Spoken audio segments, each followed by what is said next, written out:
Halo teman-teman, jumpa lagi di channel tutorial trik 5 menit. Alat yang saya pegang ini adalah alat tembak untuk lem. Jika di rumah kalian tidak ada alat seperti ini, kalian bisa pakai penjepit kertas, lem bakar, sama korek api.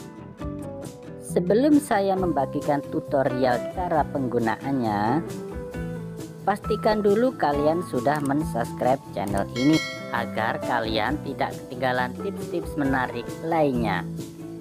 Yuk ikuti tutorialnya.